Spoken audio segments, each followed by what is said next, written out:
What's up, guys, and welcome back to Planet Coaster. If you're enjoying this series, make sure to leave a like on the video. It'd be greatly appreciated. In the last episode, we added in our second main attraction to the pirate theme zone, and it seems to have kind of helped with our foot traffic issue, but just barely. So I do think a third main attraction is probably in order, but we're not going to worry about that today. Today, our focus is solely going to be on the Rolling River ride, which reminds me, both of our main attractions out here, kind of funny, we have two main attractions and we're gonna have three. Usually you just sort of have one of those things, but both of these rides have finally been renamed. So the log flume is now going to be known as Pirate Plunge, and then our Rolling River ride over here has been renamed to Redbeard's Rapids. And both of those are suggestions from you guys, so thank you so much for your help on that. But we need to get going on this. We've got quite a bit to accomplish today. So the first thing, the most obvious thing, is we need some type of structure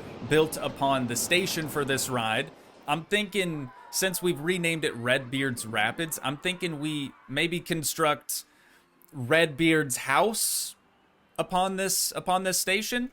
Not 100% sure on that, but I think that's probably where I'm gonna start. And a lot of you were suggesting basically encasing the entire ride in a mountain. So the whole thing kind of goes through a cave system. I don't hate that idea, but we have sort of already done that with the Bone Breaker. Pretty much the entire track here goes through a mountain. So I don't think I want to do that again, especially with a water ride, but I could see maybe from like this point down to maybe the middle of this sort of S curve here, we could put a cave. It is a pirate ride after all. Pirates notorious for hiding stuff in caves, so it would make sense for the ride to at least go through a very, very small one of those. I think this station is what I want to get started on first today. So we're gonna select build on station grid, and then I'm thinking sandstone for the base, just around the bottom of this structure. And I'm kind of tempted to try to make this almost look like Redbeard's personal residence. You know what I'm saying?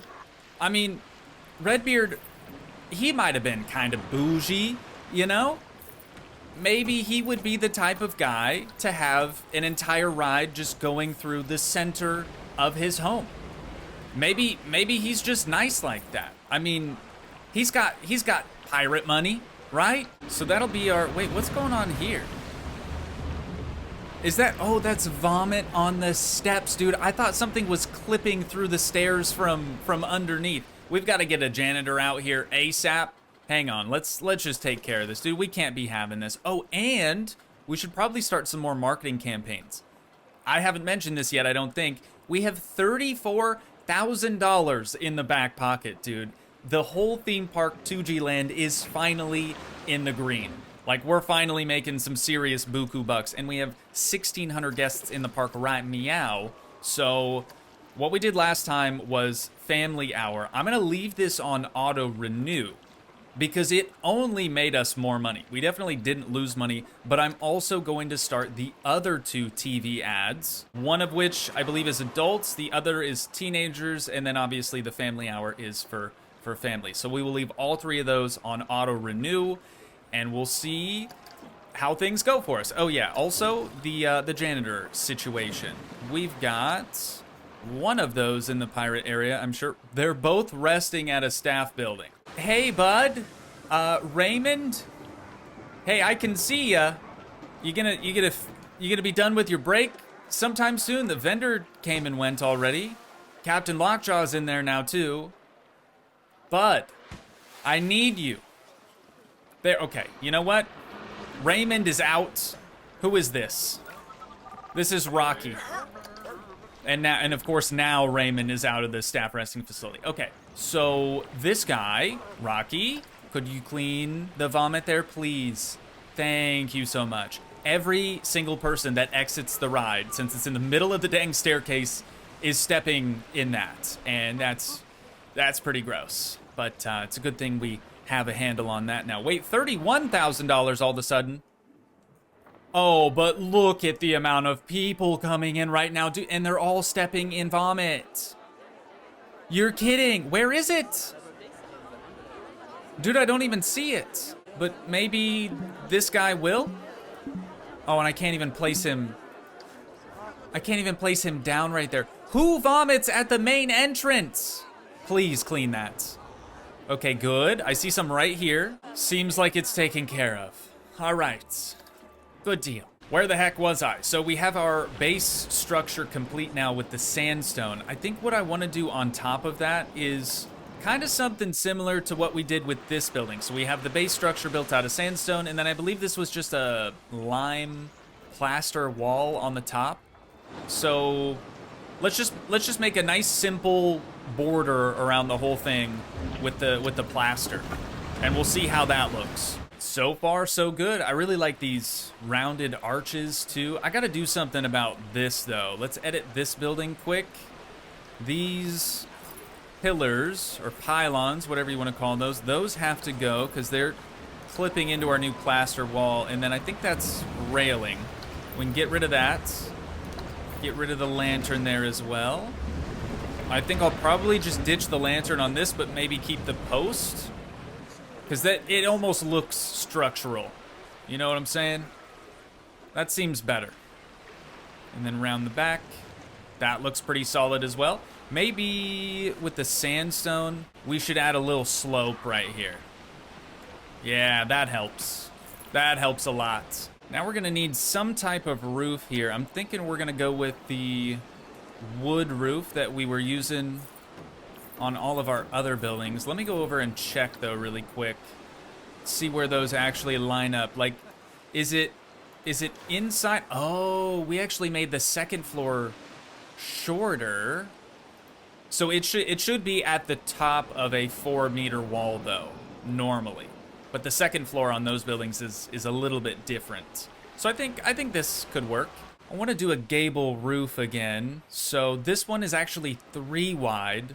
So we're not gonna have the same sort of peak that these other buildings have, but that's okay. We can definitely make this work, no problem. Let's just do one small section of it first, so we know how it's gonna look. Yeah, and then we just add a, I don't think I can find them in here, it's probably in roof trims. We just add a little strip of something down the middle. And I think that'll look pretty dang good. There's no overhang on this either, though. But if I remember right, we had roof edges that we could use to sort of make that a little larger. Basically, extend that just slightly. Yeah, look at that, dude. The roof trims do a lot for these buildings. A lot. So now we just need this eave just to extend the roof along the edges of the building. That helps a ton too, though. Look at that. It makes it look more realistic. You know, it doesn't make sense for the roof to just stop at the edge of the wall there. So now that our roof is all finished up, we need some plaster again. And I want to say it's probably a 2-meter slope up here. Right about there. Looks pretty solid. Yep. Perfect. Okay, so we'll get 2 put there, and then 2 in the middle. Hopefully that's high enough. I don't know why I'm using the 1 foot height right now, but there we go. Okay, so at this point we can just select all of these, copy them, rotate it around, and drop it down on the other side. Is there a gap underneath? Am I crazy? Yeah, I am. I'm actually crazy. There is no gap whatsoever. All right, but the colors aren't matching at all, are they? So let's fix that really quick. Once again, we're just gonna select all of those. Select all of these. The color's close, honestly. And change it to, I believe, this one. There it is, dude. So basic structure now complete. What we need next is probably some windows. Some windows and maybe some like planter boxes outside of them. And then I feel like the building's pretty much done. But did it help our prestige at all yet? Honestly, I don't know because I didn't look at it beforehand, but it might have helped our Q scenery rating, which is which is right here, 93%. It didn't do nothing for us. That's a bummer. That is a bummer, but I'm gonna go ahead with these winders. Here's a hot tip for you guys if you want to save a little bit of time. Say you're trying to duplicate this window and planter box, you'd like them to stay together, right? So you go to duplicate it and you place it on this next wall and it does this. Well, if you don't want to have to worry about rotating it around and readjusting it, all you have to do is select the wall that it's attached to, then select your window and your planter box and just duplicate that bad boy, and you can slide her around wherever you need. Saves a ton of time. And overall, I think it just looks pretty dang good. The windows don't help the building as much as I was hoping they would. So maybe it's just the placement. I don't know. I tried putting a window here. Let me do this just for the sake of doing things. I tried windows along the entire thing and I didn't really care for that.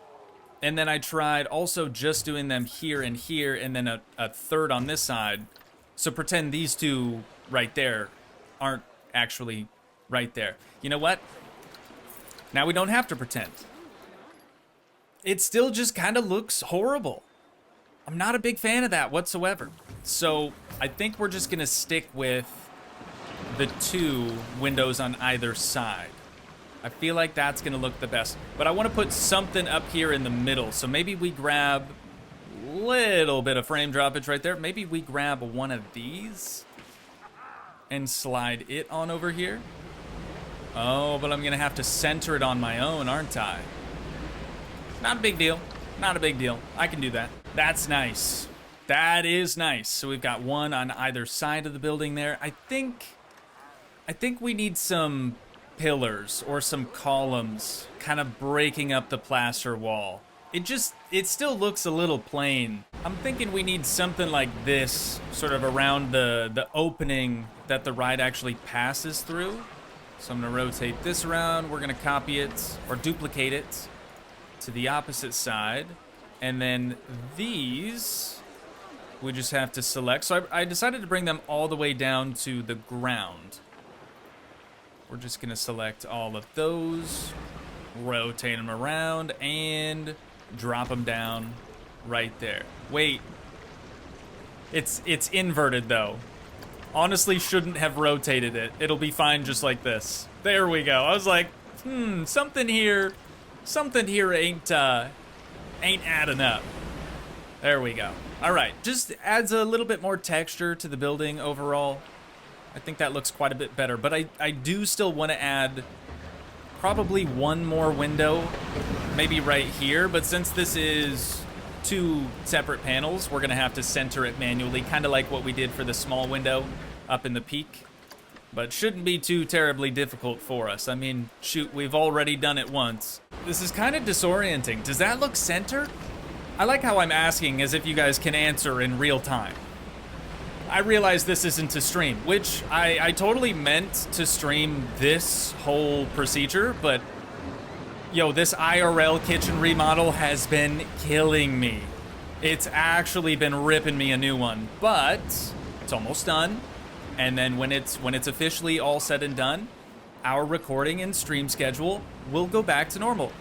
This side's also flip-flopped. Okay, so we'll just move it.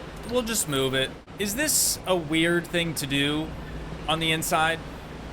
Asking for a friend. Again, asking as if you guys could respond in real time. I kind of like the vaulted ceiling.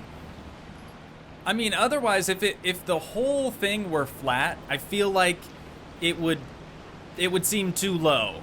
You know, not that the guests would like hit their head on anything. They have plenty of clearance still, but this actually might allow us to add some chandeliers up in the peak of the roof, which would be pretty sick. So let's just move on to lighting. If we put two floating platforms up there, two floating wood platforms, we should be able to snap the chandeliers to them. Granted, they are going to be upside down for now, but now that we have them where we want them, we can rotate them right side up, and then we'll just drag them up a little bit so that the hook end of it kind of clips into the ceiling.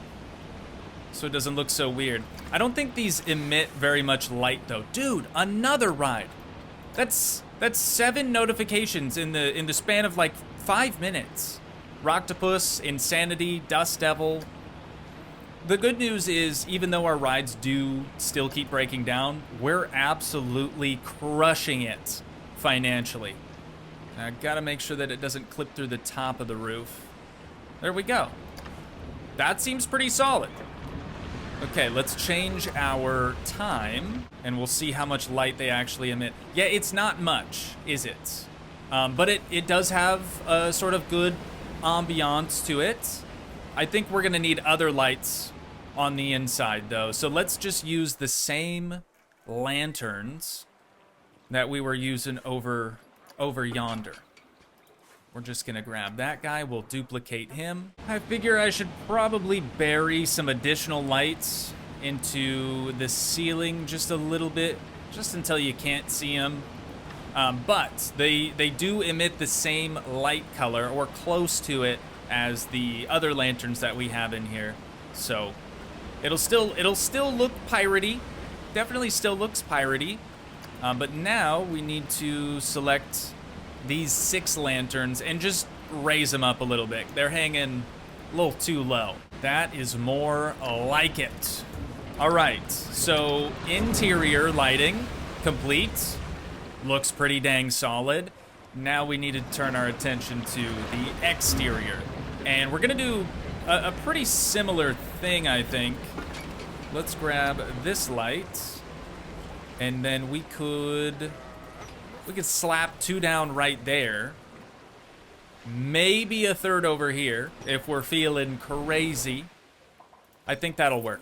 We'll just do that to these 2 sides. We probably don't need any lights over here. I mean, we could do it. We could do it just here. Like on these posts. Yeah, let's go with that. That looks pretty nice. And there it is, ladies and gents, Redbeard's personal residence. I think it turned out all right. Looks pretty dang good to me. Now, though, well, let's first set it back to 2 p.m. so we have a little bit of light to work with. But what I want to do now is actually edit the ride itself. I don't think we really need this zone, like where it widens, from where it widens there to where it gets narrow back down in the lagoon. I don't think we need that section. And in fact, I think the ride duration with only 4 rafts is too long. We can't add any more rafts because we would have to make our station that much bigger. It doesn't work like the log flume where they can just have log after log after log like stacked up in the actual like track of the ride. The rafts do all have to spawn and start in the station. Which sucks, but that's just the way it is. Also, our line is getting very bad. So that's another reason I want to kind of adjust the ride duration here. It's just taking too long. So we're going to pause things, and then let's close the ride, of course, before we edit the track. Everyone that was riding the ride, so sorry about it. You will be refunded, of course. But let's just remove this bend right here. And probably the tail end of that slope. I think that'll be good. Okay, that was nowhere near as big of a deal as I expected it to be, which I'm very, very happy about. But we do need to retest the entire ride, unfortunately. So we'll just do a little fast forward action. But now, this is the biggest drop in the entire ride. Like even I don't even know the curly Q bit. I don't know what to call that. Even that portion of it isn't near as steep as this one is. So as soon as they get close to it, we'll go back to normal game speed. See how fast they get going? Almost 30 miles per hour down that sucker, dude. That's nice. And then they've officially entered the lagoon, the chillest portion of the entire ride. But I need something else out here for the guests to look at. Because the scenery over here is pretty good, sure. The scenery, like looking at the building, is fine. But I need something right here in this area. And I really hope that the Kraken will fit in right there. And it might. It might just work over here. This tentacle is getting a little close to the ride. This one's getting a little too close to Redbeard's house. And then the actual, like, head of the Kraken is probably a little too close to the ride over here. But we're not going to know for sure until we get it lowered down into the water. Right around here somewhere. Oh, we're going to have to move this boat. That's not a big deal, though. We can move one boat. But then this is, of course, Redbeard's pirate ship, currently under attack by the Kraken. So we got to move the light, the pirate, and the boat all at once. There we go. That looks good.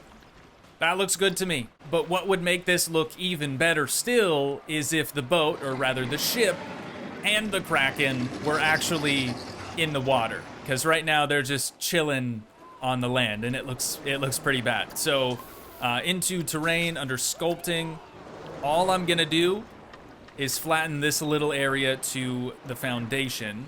So we'll take this height right here and just kind of slide it on over until everything's sitting at the right height.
Why is it always so funny just to watch the guests' reaction on this ride? Like, they freak out for no reason. It's not even scary. But as you could probably tell during that ride, I finally did what I've been honestly dreading doing, and that is all of the trees. It's a lot of trees, but it needed to happen. Otherwise, the whole mountain that we've created would have just looked super, super weird. Kind of like how Bonebreaker's Mountain just looks super, super weird. I mean, there's nothing to it. It's just a pile of dirt. Whereas this one now has a little bit more charm, a little bit more character. And I tried to focus on this whole scene as we were sort of passing this area. But I'd like to imagine that this is Redbeard himself. And I'm kind of tempted to rename the ride to Redbeard's Revenge, right? Because, like, his ship is currently under attack. All his crew is down here trying to fend him off. So Redbeard and his first mate and these two archaeologists, they're the only animatronics I could find that have shovels and actively dig. So Redbeard and his first mate are up here just overseeing the burial of their beloved treasure. I kind of wanted to put them in the cave, but going off of past experience with this whole thing at the Bone Breaker, it is a little bit tricky to make it so that you can actually see the scenes on the side of the ride. So I decided to put it more out in the open instead of in the cave. And I think it works pretty dang well. It's also just a really good spot. I mean, you kind of have a good overview of everything here. The Kraken, Redbeard's house as well. And I added some more subtle decor around his house. We have the barrel roller thing over there, another animatronic. And then we also have just a little bit of their supplies with, of course, a black pirate flag. That's a must. That is a must. Otherwise, how the heck would you know that these dudes is pirates? You'd have no idea. It's honestly the only way to tell. But I am so much happier with this ride now. It's got a prestige of 741 all of a sudden. 741 divided by 35 is $21.17. And on that note, I do think that's where we're going to have to wind things down at for today. I know it's probably another shorter episode, and I'm so sorry about that. But like I said, when the IRL kitchen remodel is coming to an end, our stream schedule and our recording schedule should go back to normal, and we'll have, you know, a little bit longer episodes. But having said that, if you guys did enjoy, please leave a like, leave a comment, help support the dream by smashing that subscribe button, and I will see you in the next one. Thanks so much for watching, guys. Peace.